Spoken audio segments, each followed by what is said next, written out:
Au milieu des années 2010, Internet a connu une véritable explosion de petits jeux simples, accessibles directement depuis un navigateur. Pas besoin d'une grosse configuration, pas besoin de télécharger quoi que ce soit, il suffisait d'ouvrir une page web, choisir un pseudo et se lancer dans une partie avec des centaines d'autres joueurs. Et salut à tous les amis, c'est Ritouf, on se retrouve aujourd'hui pour une nouvelle vidéo où on va parler précisément des jeux IO, comme je viens de citer juste avant. Donc on va parler de... Cette vidéo va être en plusieurs catégories. On va parler principalement d'un jeu qui a fait mûrir deux autres jeux, qui a fait mûrir une amplitude de jeux. Voilà, pour donner l'ordre. Et puis j'ai envie de dire c'est parti. Comment ça marche les jeux IO? Il faut une partie rapide, des règles compréhensibles en quelques secondes, une progression permanente et surtout jouer contre des inconnus du monde entier. Donc bien évidemment, c'était l'époque où les vidéos YouTube ont énormément aidé ces jeux à devenir populaires. Prends un exemple, Jumbo. Voilà. Pour moi, c'est l'une des plus grosses chaînes de l'époque que je suivais, où vraiment il n'y avait que du contenu sur Agar.io. Sur les autres jeux IO aussi, mais beaucoup moins que vraiment essentiellement Agar.io. Il n'y avait que de ça.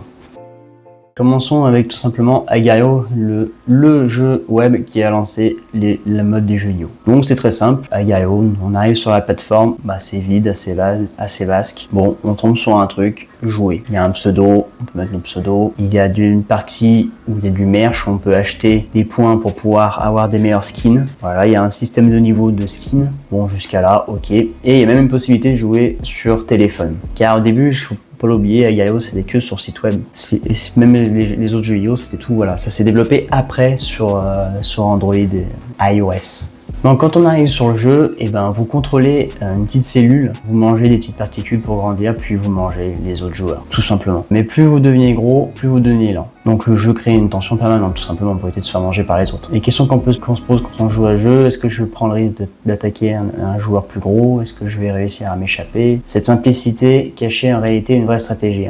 Donc le jeu est devenu viral en 2015, notamment grâce à des vidéos YouTube et des créateurs qui partageaient leur meilleure expérience, leur meilleure partie. Et avec le temps, plusieurs problèmes sont apparus. Les nouveaux joueurs avaient du mal à progresser, les joueurs expérimentés dominaient les serveurs, les bots ont commencé à apparaître et la nouveauté a fini par disparaître. Et vous avez l'exemple sous vos yeux, là, c'est des parties que j'ai lancées il y a pas si longtemps. Et c'est vrai que c'est très fantôme, les trois quarts du temps c'est que des bots, c'est juste devenu fantôme, voilà, c'est devenu trop irrégulier en fait. Et du coup, ça devient pas intéressant.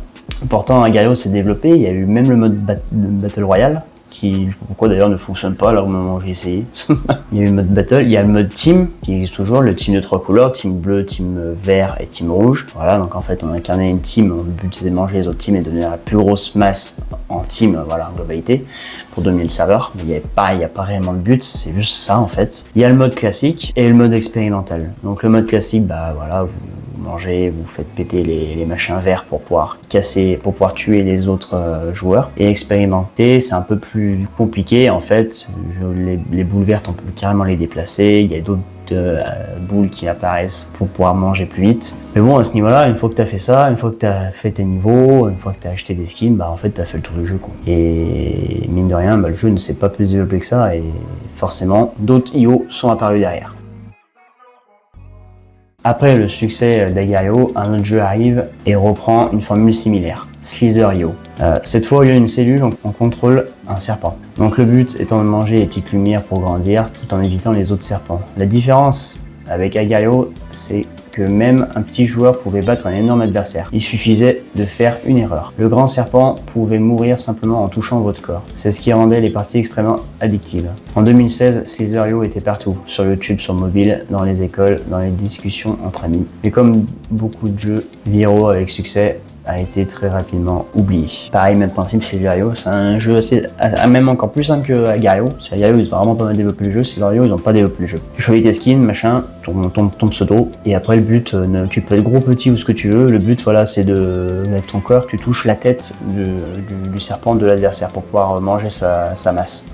Le jeu est vraiment super simplifié et très addictif forcément.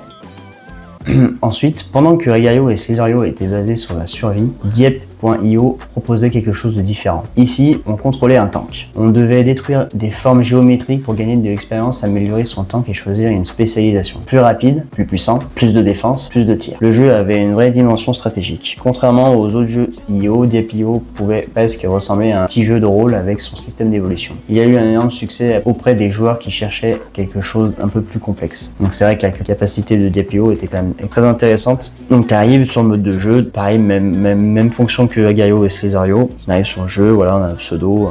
On va pas changer de skin, on a choix entre 4 skins de base, voilà. Et après, suivant ce qu'on élimine, on peut avoir de l'expérience et améliorer la vie, améliorer les armes. Et après, on peut carrément changer de forme, du coup, on change d'arme, carrément. Voilà, on peut avoir des snipers, etc. Et pour ma part, petite anecdote, Deep.io est pour moi devenu très cancel.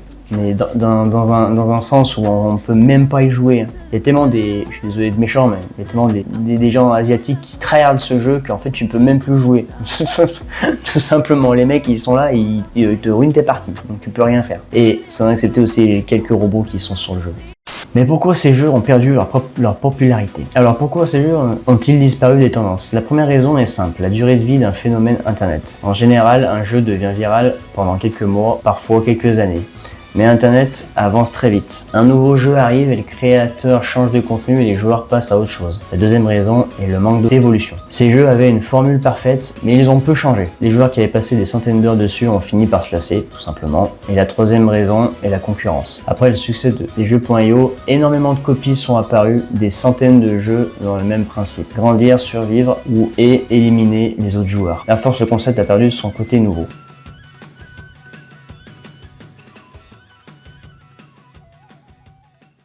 Pourquoi y a-t-il autant de robots aujourd'hui? C'est probablement le point qui intrigue le plus les anciens joueurs. Quand on retourne aujourd'hui sur ces jeux, on remarque quelque chose. Les parties semblent beaucoup moins vivantes, beaucoup de joueurs ont l'impression de jouer principalement contre des robots. Pourquoi? La première raison est que les serveurs sont beaucoup moins remplis qu'avant. À l'époque, il y avait énormément de vrais joueurs connectés en même temps. Aujourd'hui, pour éviter que les nouveaux joueurs arrivent dans un serveur vide, certains jeux utilisent des robots pour remplir des parties. La deuxième raison est que les robots sont devenus très faciles à créer. Comme les mécaniques de ces jeux sont simples, programmer un joueur automatique capable de bouger, récupérer des ressources, éviter certains dangers n'est pas très compliqué. La troisième raison est économique forcément. Maintenir un jeu en ligne coûte de l'argent, les serveurs, la maintenance et les mises à jour. Là, ajouter des bots permet de garder une impression d'activité sans avoir besoin d'autant de joueurs réels. Est-ce que ces jeux sont morts? Alors d'aujourd'hui, la réponse est un peu compliquée parce qu'ils ne sont pas réellement morts. Il y a encore une communauté, il y a encore des joueurs qui continuent d'y jouer par nostalgie ou simplement parce que le gameplay reste amusant, voilà. Mais ils ne sont plus des phénomènes culturels comme dans les années 2015-2016. Ils sont passés du statut de mode internet mondial à celui de jeu classique du web. Un peu comme certains jeux Flash ou certains jeux mobiles qui continuent d'exister longtemps après leur période de gloire. Ensuite, j'ai pas tout dit, mais il y a aussi d'autres jeux IO. Voilà, j'ai quelques exemples là, sous le coude.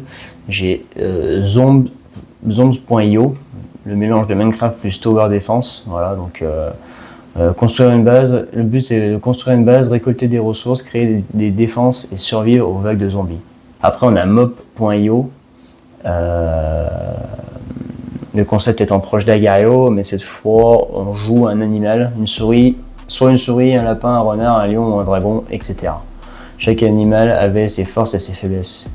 Bon, ok, d'accord. Après, il y a eu aussi Wings.io, un jeu assez différent, contrôler un avion dans une arène et tu devais éliminer tous les autres joueurs.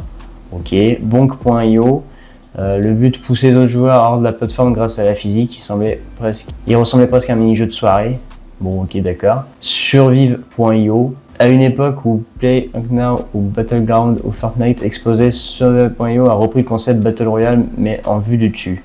100 joueurs, une carte qui est rétrécie, des armes, un seul survivant. Ouais, c'était probablement l'un des seuls gros phénomènes IO de ces dernières années. Et après, il y a eu d'autres jeux comme Krunker.io, donc là on est plus sur des FPS. Donc là on est sur un style Minecraft-like, petite partie, beaucoup de mouvements, création de cartes par les joueurs, ok d'accord. Il y en a encore d'autres exemples, tels qu'aussi Paper.io, voilà, très connu sur le téléphone, tu contrôles une zone, tu agrandis ton territoire, si quelqu'un touche ta ligne pendant que tu agrandis, tu meurs. Voilà, tout simplement. Bon voilà, on arrive à la fin de cette vidéo.